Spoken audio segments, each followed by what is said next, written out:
ایک امریکی جس نے صدر صدام حسین رحمہ اللہ علیہ کی پھانسی کے عمل میں شرکت کی، کہتا ہے کہ وہ آج تک اس واقعہ پر غور و فکر میں ہے اور اکثر یہ پوچھتا ہے کہ اسلام موت کے بارے میں کیا کہتا ہے۔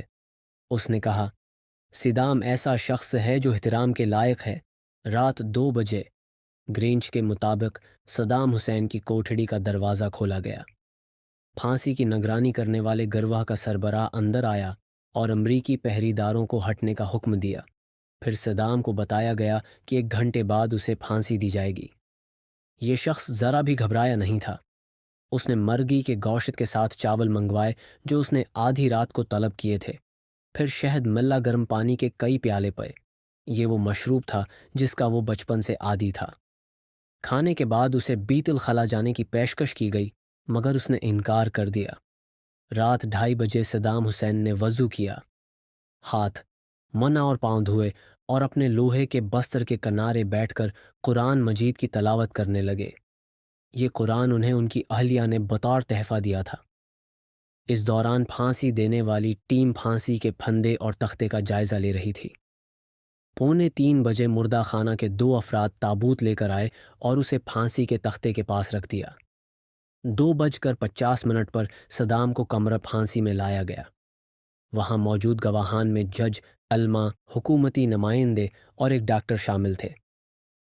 3:01 پر پھانسی کا عمل شروع ہوا، جسے دنیا نے کمرے کے کونے میں نصب ویڈیو کیمرے کے ذریعے دیکھا۔ اس سے قبل ایک سرکاری اہلکار نے پھانسی کا حکم پڑھ کر سنایا۔ صدام حسین تختے پر بلا خوف کھڑے رہے، جبکہ جلاد خوفزدہ تھے۔ کچھ کانپ رہے تھے اور بعض نے اپنے چہرے نقاب سے چھپا رکھے تھے، جیسے مافیا یا سرخ بریگیڈ کے افراد ہوں۔ وہ لرزاں اور سہمے ہوئے تھے۔ امریکی فوجی کہتا ہے، میرا جی چاہا کہ میں بھاگ جاؤں جب میں نے صدام کو مسکراتے دیکھا، جبکہ وہ آخری الفاظ میں مسلمانوں کا شعار پڑھ رہے تھے، لا الہ الا اللہ محمد رسول اللہ۔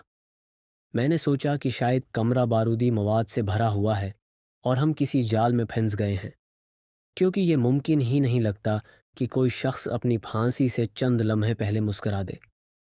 اگر عراقی یہ منظر ریکارڈ نہ کرتے تو میرے امریکی ساتھی سمجھتے کہ میں جھوٹ بول رہا ہوں، کیونکہ یہ ناقابل یقین تھا۔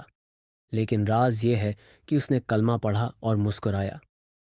میں یقین دلاتا ہوں کہ وہ واقعی مسکرایا، جیسے اس نے کوئی ایسی چیز دیکھی ہو جو اچانک اس کے سامنے ظاہر ہو گئی ہو۔ پھر اس نے مضبوط لہجے میں کلمہ دوبارہ کہا، جیسے کوئی غیبی طاقت اسے کہلا رہی ہو۔ صدام حسین کے بارے میں چند حقائق۔ ایک، وہ پہلا حکمران تھا جس نے